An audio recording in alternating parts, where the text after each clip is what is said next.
Salut à tous, j'espère que vous allez bien. On se retrouve pour une nouvelle vidéo sur ma terrasse. Donc ça fait du bien un petit peu de se mettre dehors. Je me suis dit que ça pourrait être sympa. Donc comme vous avez pu lire dans le titre, le sujet concerne mes conseils pour allier vos études et votre vie de parent si vous êtes déjà parent ou votre vie de femme enceinte si vous êtes enceinte. Le premier conseil que je vais vous donner, et je vais partir de la base si vous partez en étant enceinte, bien sûr, c'est qu'à partir du moment où vous savez que vous êtes enceinte, il va falloir en informer au moins, tout du moins, un de vos enseignants, si possible votre enseignant référent. Pour moi, il s'agissait d'un professeur principal. En fac, je pense pas que c'est le même nom. Mais voilà, pour pouvoir voir comment vous allez faire pour vous aménager au niveau du temps, parce qu'il va falloir, faut pas se le cacher, aménager pour tout simplement prévoir votre période d'absence quand vous allez accoucher, entre le temps où vous allez accoucher et revenir en cours. Donc à ce moment-là, essayez de voir avec vos enseignants s'ils peuvent vous transmettre via Internet vos cours, si vous pouvez avoir les cours en avance. Moi, j'ai eu beaucoup de cours en avance qui m'a permis tout du moins de pouvoir poser des questions si j'avais des questions à poser avant de partir pour, entre guillemets, mes semaines de fin de grossesse et mes semaines post-accouchement. Et sinon, de voir avec des camarades s'ils peuvent vous prendre les cours, enfin, ou tout du moins vous les photocopier et vous les récupérer. Ensuite, le deuxième conseil que je peux vous donner, et là qui est valable pour si vous êtes parent ou si vous êtes femme enceinte, c'est de trouver un mode de garde rapidement, puisque lorsque vous faites le choix de faire des études, il me semble que vous n'avez pas de revenus à côté.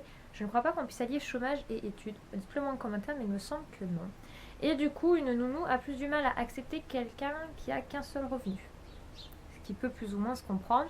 Mais voilà, ça fait des difficultés en plus. Moi, ça ne m'a pas permis de trouver très rapidement une nounou. Alors là, dans ce cas-là, moi, on a marché sur un CDD, puisque après mes études, je ne savais pas où j'allais être. Et au moins, on était tous les deux sûrs que ça se terminerait comme il faut et qu'on ne se retrouverait pas embêtés avec des frais supplémentaires arrivés à la fin de mes études si je n'avais plus pas de boulot. Et bien dans ce cas-là, il aurait fallu faire une fin de CDI. Et là, ça fait des frais. Et je n'avais pas envie d'engager des frais avec mon conjoint parce que c'est quand même un coût important.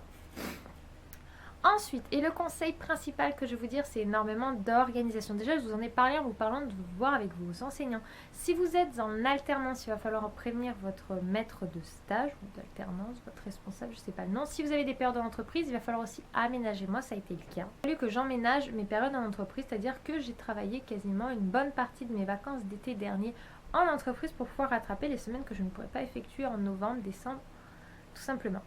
Ce qui m'a permis du coup d'ailleurs, ces semaines-là qui étaient censées être en entreprise, moi j'étais à la maison, ce qui m'a bien aidé puisque c'était la fin de ma grossesse. Donc j'étais plutôt contente de cette organisation-là. Essayez de voir vous aussi pour faire de telle façon à ce que vous ayez un petit peu des semaines de repos avant ou des fois il était tout à fait possible aussi que vous n'en ayez pas. Moi lorsque devais reprendre les cours en janvier, j'avais des partiels, ce qui est beaucoup le cas si vous êtes en fac ou même en BTS, nous avons des partiels. Et moi, il finissait 2 jours avant mon terme. C'est-à-dire que mon terme était le dimanche 11 janvier et les partiels commençaient le lundi juste avant et terminaient le jeudi. Donc autant dire que ça allait être un peu shorty, un peu court pour pouvoir allier les deux. Du coup, je me suis arrangée avec mes enseignants et j'ai eu beaucoup de chance qu'ils puissent m'aménager certaines matières à ce que je les passe avant. Il y en a d'autres, j'ai pas pu, j'ai dû y aller comme tout le monde après. Maintenant, j'avais peur de perdre les os ou autre pendant que je passais mes partiels. Après, si ça aurait été le cas, je n'aurais pas trop eu le choix. Mais voilà.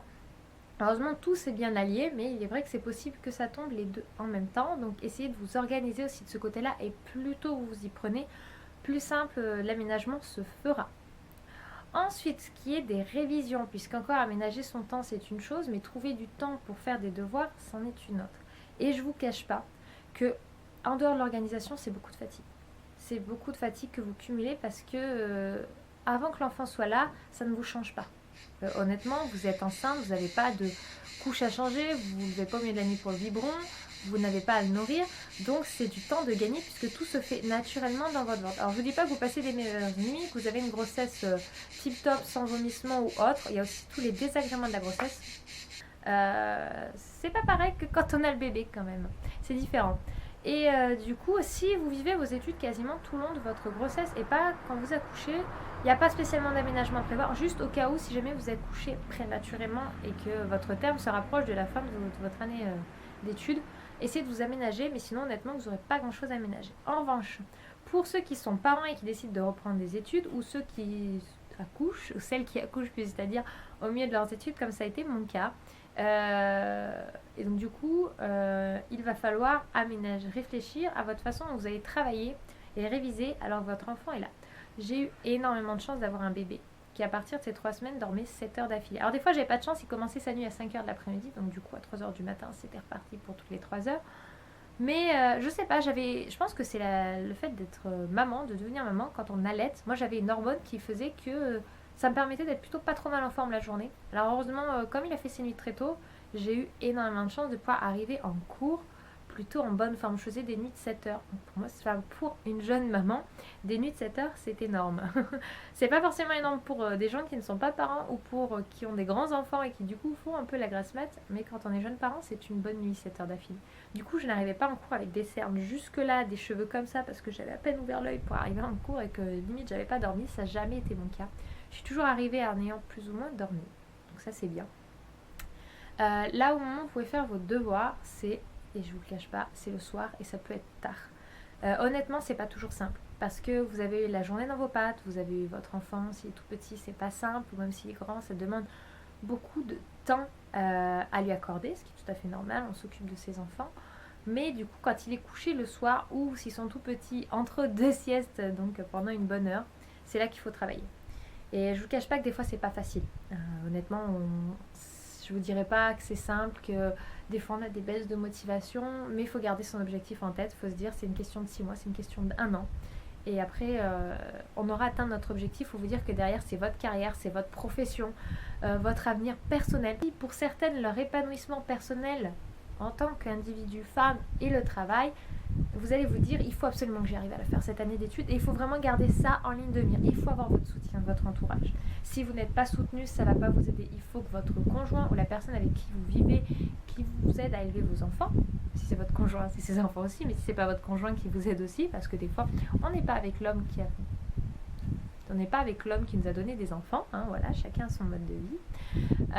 Mais il faut avoir du soutien. Très clairement, si vous n'en avez pas, si la personne avec qui vous vivez ne vous aide pas, parce que des fois, il faut que ce soit plus l'autre personne le soir qui s'en occupe, qui le change, qui le baigne, qui lui donne à manger, parce que vous avez des devoirs, des mémoires, des choses à rendre et qu'il faut absolument que vous ayez du temps. Celles qui ne sont pas du soir et qui sont crevées, essayez de vous lever plus tôt le matin. C'est dur, mais le matin, je vous assure que les infos rentrent plus facilement. Vous enregistrez plus le soir quand vous avez la journée. Moi, le soir, je relisais simplement mes cours. Ou des exercices qui étaient simples à faire, qui ne me demandaient pas de la réflexion et qui étaient plutôt automatiques, on va dire. C'est pour ça aussi que je vous conseille, avant d'avoir accouché, d'essayer de maximum avancer vos devoirs. Si vous reprenez les études et que vos enfants sont déjà là, ça va être compliqué de faire ça, hein, bien sûr. Mais sinon, si vos enfants sont déjà là et que vous reprenez les études, essayez dans ce cas-là des fois de le faire garder un peu plus à la nounou. Si vous finissez, imaginons à 5 heures, essayez de le faire garder jusqu'à 6 heures. Vous restez en cours, vous trouvez une salle de devoir ou autre. Normalement, rares sont les établissements qui ferment avant 19h où vous avez des médiathèques, des choses comme ça. Vous y mettez et vous faites 1 heure de boulot. Et ça peut être pas mal aussi. Vraiment, moi, je l'ai fait cette option, des fois de laisser d'être plus longtemps ou de le récupérer, de le poser chez ma mère 1 heure et de me plonger dans mes devoirs. Et c'est important parce que même si vous êtes chez vous, et c'est là où c'est le plus dur, même si quelqu'un d'autre s'occupe du petit ou des enfants, vous avez toujours l'oreille qui est connectée. C'est-à-dire vous êtes toujours en mode écoute. C'est instinctif, quoi que vous fassiez, vous écoutez. Donc, le mieux étant de se retrouver dans un autre endroit. Même dans une autre pièce, ça suffit pas. Parce que moi, des fois, du salon à la chambre, j'entendais. Et des fois, mon chéri qui, lui, il pouvait le laisser pleurer un peu plus longtemps que moi. Moi, ça m'insupportait de l'entendre. Donc, du coup, j'étais obligée de réagir. Résultat, je n'arrivais pas à bosser. Tréquet est de retour. Et du coup, vraiment, oui, je vous conseille, c'est d'essayer soit de le faire garder un peu plus longtemps, soit d'avoir quelqu'un qui peut vous le garder une petite heure. 2 fois par semaine, une petite heure en plus, je vous assure, c'est capital et ça va vraiment vous aider. Ça sera pas le soir tard, donc du coup, vous serez moins fatigué et ça peut vraiment vous aider. Par contre, dans cette heure-là, il faut vous plonger, il faut couper le portable. Enfin, vous pouvez le laisser en cas d'urgence s'il y a un souci pour le bébé. Mais voilà, honnêtement, il faut que ce soit un moment où vous soyez coupé. Vous ne faites pas des réseaux sociaux, des choses comme ça. C'est un moment de détente. Là, c'est un moment de travail. Et des fois, c'est compliqué. Je vous assure, vous avez envie de vous poser, de vous détendre, mais il faut que vous fassiez vos devoirs. Donc, c'est sûr que c'est des mois qui sont intenses. Mais absolument, honnêtement, j'ai pas eu de moment de relâchement. Pourquoi? Parce qu'il y a aussi un autre conseil que je vous donne, c'est de vous accorder une journée ou une demi-journée où vous faites rien. vous ne faites pas de devoirs, vous vous occupez à la rigueur juste de votre enfant. Quand il fait ses siestes, vous faites les vôtres, ou vous prenez du temps pour vous.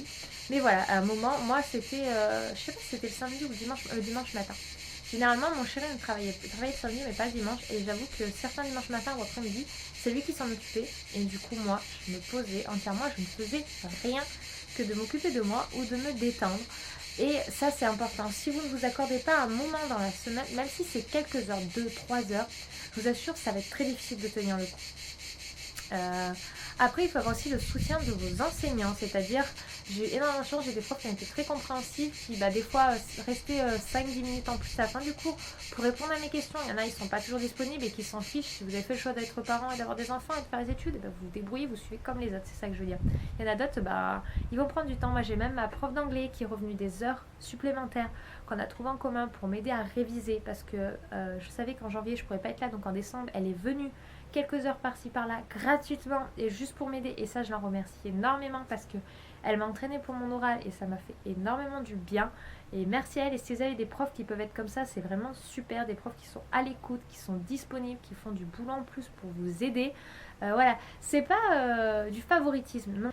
Et puis voilà, c'est mes conseils essentiels. Gardez en ligne de mire votre objectif, pensez à votre avenir. Si vous faites ça, c'est pas pour rien. Si vous souhaitez le faire, c'est pas pour rien. Moi j'y suis arrivée, il n'y a aucune raison que vous y arrivez pas, quelles que soient vos ambitions, que ce soit, j'en vois beaucoup qui se réorientent parce qu'ils ont été parents et qui ont accordé du temps à leurs enfants et qui sont restés à la maison pour les voir grandir. C'est sûr, c'est un très beau plaisir à faire. Et qui ont envie de reprendre leurs études, et je vous dis, allez-y, faites-le, parce que si vous êtes motivé, il n'y a aucune raison que vous n'y arrivez pas.